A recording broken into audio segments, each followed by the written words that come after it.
जरा सोचिए, एक जिंदा बिल्ली के नाम पर पंडित जी ने प्रायश्चित की ऐसी थाली सजाई, ऐसा जाल बुना कि दान भी तय हो गया, भोजन भी तय हो गया, मंत्र भी तय। बस बिल्ली ही तय नहीं थी कि वो मरी भी है या नहीं। अब ये देखना था कि आखिर पाप किसने किया है और प्रायश्चित किसे करना है। इन रूढ़िवादियों में फंसाकर पंडित जी ने जो ढोंग खड़ा किया, उसका अंत देखते हैं क्या होता है। जी हाँ, हम बात कर रहे हैं भगवती चरण वर्मा जी द्वारा लिखित कहानी प्रायश्चित की। तो कहानी इस प्रकार है। अगर कबरी बिल्ली घर भर में किसी से प्यार करती थी तो वो थी रामू की बहू, और अगर रामू की बहू घर भर में किसी से घृणा करती थी तो वो थी कबरी बिल्ली। रामू की बहू 2 महीने हुए मायके से प्रथम बार ससुराल आई थी। पति की प्यारी और सास की दुलारी 14 वर्ष की बालिका। भंडार घर की चाबी उसकी करघनी में लटकने लगी। नौकरों पर अब उसका हुक्म चलने लगा और रामू की बहू घर में सब कुछ। सास जी ने माला ली और पूजा पाठ में मन लगाया, लेकिन ठहरी 14 वर्ष की बालिका कभी भंडार घर खुला है तो कभी भंडार घर में बैठे बैठे सो गई। कबरी बिल्ली को मौका मिल गया। घी दूध सब कुछ जुट कर गई। रामू की बहू की जान आफत में और कबरी बिल्ली के छक्के पंजे। रामू की बहू हांडी में घी रखते रखते ऊंघ गई और बचा हुआ घी कबरी के पेट में। रामू की बहू दूध ढक कर मिश्रानी को जिन्स देने गई और दूध नदारद। अगर बात यहीं तक रह जाती तो भी बुरा नहीं था। कबरी रामू की बहू से कुछ ऐसा परच गई थी कि रामू की बहू के लिए खाना पीना दुश्वार। रामू की बहू के कमरे में रबड़ी से भरी कटोरी पहुंची और रामू जब तक आए कटोरी साफ चटी हुई। बाजार से मिठाई आई और जब तक रामू की बहू ने पान लगाया मिठाई गायब। रामू की बहू ने तय कर लिया कि या तो घर में वही रहेगी या फिर कबरी बिल्ली। मोर्चाबंदी हो गई और दोनों सतर्क। बिल्ली फंसाने का कटघरा लाया गया। उसमें दूध बलाई, चूहे और भी बिल्ली को स्वादिष्ट लगने वाले विविध प्रकार के व्यंजन रखे गए, लेकिन बिल्ली ने उधर निगाह तक न डाली। इधर कबरी ने सरगर्मी दिखलाई। अभी तक तो वह रामू की बहू से डरती थी, पर अब वह साथ लग गई, लेकिन इतने फासिले पर कि रामू की बहू उस पर हाथ ना लगा सके। कबरी के हौसले बढ़ने लगे। रामू की बहू को घर में रहना मुश्किल हो गया। उसे मिलती थी सास की मीठी झिड़कियां और पति देव को मिलता था रूखा सूखा भोजन। एक दिन रामू की बहू ने रामू के लिए खीर बनाई। पिस्ता, बादाम, मखाने और तरह तरह के मेवे दूध में डाले। सोने का वर्क चिपकाया गया और खीर से भरकर कटोरा कमरे में एक ऐसे ऊंचे ताक पर रखा गया जहां बिल्ली ना पहुंच सके। रामू की बहू इसके बाद पान लगाने में लग गई। उधर बिल्ली कमरे में आई। ताक के नीचे खड़े होकर उसने ऊपर कटोरे की ओर देखा। सूंघा, माल अच्छा है। ताक की ऊंचाई अंदाजी। उधर रामू की बहू पान लगा रही है। पान लगाकर रामू की बहू सास जी को पान देने चली गई और कबरी ने छलांग मारी। पंजा कटोरे में लगा और कटोरा झंझनाहट की आवाज के साथ फर्श पर। आवाज रामू की बहू के कान में पहुंची। सास के सामने पान फेंक कर दौड़ी। क्या देखती है कि फूल का कटोरा टुकड़े टुकड़े, खीर फर्श पर और बिल्ली डट कर खीर उड़ा रही है। रामू की बहू को देखते ही कबरी चपत। रामू की बहू पर खून सवार हो गया। ना रहे बांस और ना बजे बांसुरी। रामू की बहू ने कबरी की हत्या पर कमर कस ली। रात भर उसे नींद न आई। किस दाव से कबरी पर वार किया जाए कि फिर वो जिंदा ही ना बचे, यही पड़े पड़े सोच रही थी। सुबह हुई तो वह देखती है कि कबरी डेहरी पर बैठी बड़े प्रेम से उसे देख रही है। रामू की बहू ने कुछ सोचा। इसके बाद मुस्कुराती हुई वह उठी। कबरी रामू की बहू को उठते ही खिसक गई। रामू की बहू एक कटोरा दूध कमरे के दरवाजे की देहरी पर रखकर चली गई। हाथ में पाटा लेकर वह लौटी तो देखती है कि कबरी दूध पर जुटी हुई है। मौका हाथ में आ गया। सारा बल लगाकर पाटा उस बिल्ली पर पटक दिया। कबरी न हिली, न डुली, न चीखी, न चिल्लाई, बस एकदम उलट गई। आवाज जो हुई तो महरी झाड़ू लेकर, मिश्रानी रसोई छोड़कर और सास पूजा छोड़कर घटनास्थल पर उपस्थित हो गई। रामू की बहू सर झुकाए हुए अपराधी की तरह बातें सुन रही थे। महरी बोली, अरे राम, बिल्ली तो मर गई। माँ जी, बिल्ली की हत्या बहू से हो गई, ये तो बुरा हुआ।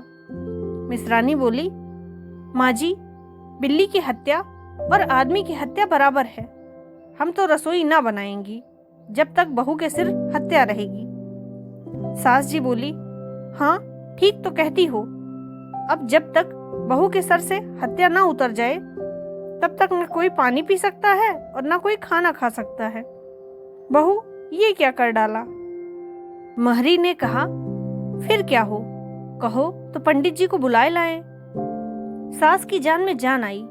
अरे हाँ, जल्दी दौड़ के पंडित जी को बुला लो। बिल्ली की हत्या की खबर बिजली की तरह पड़ोस में फैल गई। पड़ोस की औरतों का रामू के घर तांता बंध गया। चारों तरफ से प्रश्नों की बौछार और रामू की बहू सिर झुकाए बैठी। पंडित परम सुख को जब यह खबर मिली, उस समय वह पूजा कर रहे थे। खबर पाते ही वे उठ पड़े। पंडिताइन से मुस्कुराते हुए बोले, भोजन ना बनाना, लाला घासी राम की पतोहू ने बिल्ली मार डाली। प्रायश्चित होगा, पकवानों पर हाथ लगेगा। पंडित परम सुख चौबे छोटे से मोटे से आदमी थे। लंबाई 4 फीट 10 इंच और तोंद का घेरा 58 इंच। चेहरा गोल मटोल, मूछ बड़ी बड़ी, रंग गोरा, चोटी कमर तक पहुंचती है। कहा जाता है कि मथुरा में जब पसेरी खुराक वाले पंडितों को ढूंढा जाता है तो पंडित परम सुख जी को उस लिस्ट में प्रथम स्थान दिया जाता है। पंडित परम सुख पहुंचे और कोरम पूरा हुआ। पंचायत बैठी। सास जी, मिश्रानी, किस्नू की माँ, छन्नू की दादी और पंडित परम सुख। बाकी स्त्रियां बहू से सहानुभूति प्रकट कर रही थी। किस्नू की माँ ने कहा, पंडित जी, बिल्ली की हत्या करने से कौन सा नरक मिलता है?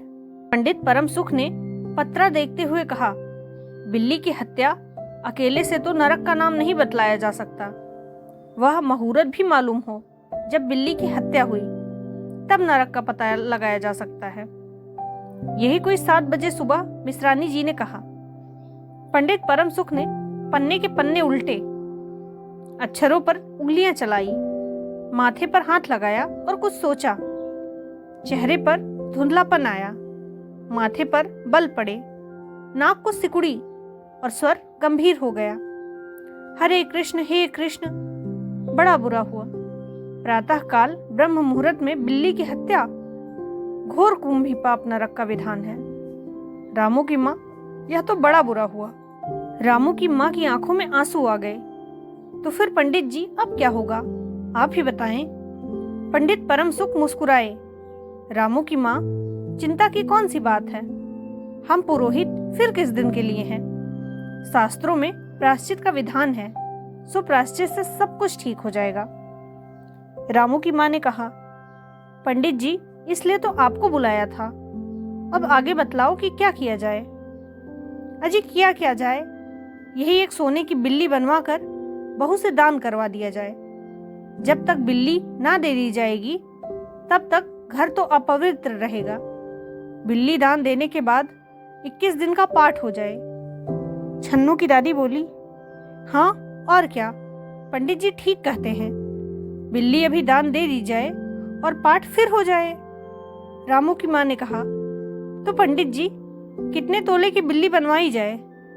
पंडित परम सुख मुस्कुराते हुए बोले और अपनी तोंद पर हाथ फेरते हुए उन्होंने कहा, बिल्ली कितने तोले की बनवाई जाए? अरे रामू की माँ, शास्त्रों में तो लिखा है कि बिल्ली के वजन भर सोने की बिल्ली बनवाई जाए, लेकिन अब कलयुग आ गया है, धर्म कर्म का नाश हो गया है, श्रद्धा नहीं रही। सो रामू की माँ, बिल्ली के तौल भर की बिल्ली तो क्या बनेगी, क्योंकि बिल्ली 20-21 सेर से कम ना रही होगी। हाँ, कम से कम 21 तोले की बिल्ली बनवा कर दान करवा दो और आगे तो अपनी अपनी श्रद्धा है। रामू की माँ ने आंखें फाड़ कर पंडित परम सुख को देखा। अरे बाप रे, 21 तोला सोना! पंडित जी, ये तो बहुत है। तोला भर की बिल्ली से काम ना निकलेगा। पंडित परम सुख हंस पड़े। रामू की माँ, 1 तोले सोने की बिल्ली? अरे रुपया का लोभ बहू से बढ़ गया क्या? बहू के सिर बड़ा पाप है, इसमें इतना लोभ ठीक नहीं। मोल भाव शुरू हुआ और मामला 11 तोले की बिल्ली पर ठीक हो गया। इसके बाद पूजा पाठ की बात आई। पंडित परम सुख ने कहा, उसमें क्या मुश्किल है, हम लोग किस दिन के लिए हैं रामू की माँ? मैं पाठ कर दिया करूंगा। पूजा की सामग्री आप हमारे घर भिजवा देना। पूजा का सामान कितना लगेगा? अरे कम से कम हम पूजा कर देंगे। दान के लिए करीब 10 मन गेहूं, 1 मन चावल, 1 मन दाल, मन भर तिल, 5 मन जौ और 5 मन चना, 4 पसेरी घी और मन भर नमक भी लगेगा। बस इतने से काम चल जाएगा। अरे बाप रे, इतना सामान! पंडित जी, इसमें तो 100-150 रुपए खर्च हो जाएंगे। रामू की माँ ने रुआंसी होकर कहा। फिर इससे कम में तो काम नहीं चलेगा। बिल्ली की हत्या कितना बड़ा पाप है रामू की माँ। खर्च को देखते वक्त पहले बहू के पाप तो देख लो। कोई हंसी खेल थोड़ी है। और जैसी जिसकी मर्जाद, प्रायश्चित में उसे वैसा खर्च भी करना पड़ता है। आप लोग कोई ऐसे वैसे थोड़ी हैं। अरे 100-150 रुपया आप लोगों के हाथ का मैल है। पंडित परम सुख की बात से पंच प्रभावित हुए। किस्नू की माँ ने कहा, पंडित जी ठीक तो कहते हैं। बिल्ली की हत्या कोई ऐसा वैसा पाप तो है नहीं।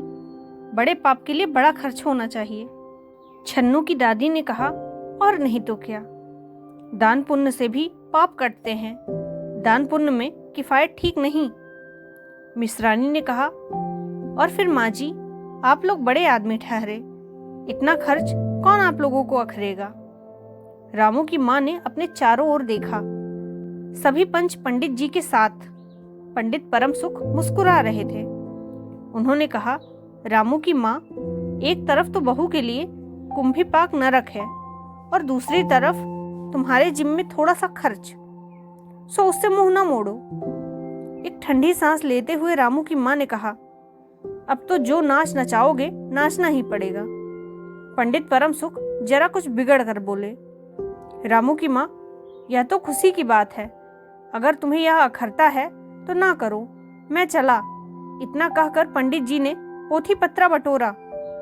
अरे पंडित जी, रामू की माँ को कुछ नहीं अखरता, बेचारी को कितना दुख है, बिगड़ो ना।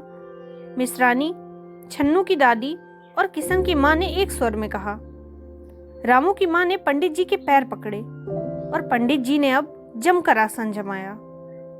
और क्या हो, 21 दिन के पाठ के 21 रुपए और 21 दिन तक दोनों बखत 5-5 ब्राह्मणों को भोजन करवाना पड़ेगा। कुछ रुककर पंडित परम सुख ने कहा, सो इसकी चिंता ना करो, मैं अकेले दोनों समय भोजन कर लूंगा और मेरे अकेले भोजन करने से 5 ब्राह्मणों के भोजन का फल मिल जाएगा। यह तो पंडित जी ठीक कहते हैं। पंडित जी की तोन तो देखो। मिश्रानी ने मुस्कुराते हुए पंडित जी पर व्यंग किया। अच्छा, तो फिर प्रायश्चित का प्रबंध कराओ। रामू की माँ, 11 तोला सोना निकालो, मैं उसकी बिल्ली बनवा लाऊं। 2 घंटे में मैं बनवा कर लौटा दूंगा। तब तक सब पूजा का प्रबंध कर रखो और देखो पूजा के लिए। पंडित जी की बात खत्म नहीं हुई थी कि महरी हांफती हुई कमरे में घुस आई और सब लोग चौंक उठे। रामू की माँ ने घबरा कर कहा, अरे हुआ क्या री? महरी ने लड़खड़ाते हुए स्वर में कहा, माँ जी, बिल्ली तो उठकर भाग गई। धन्यवाद।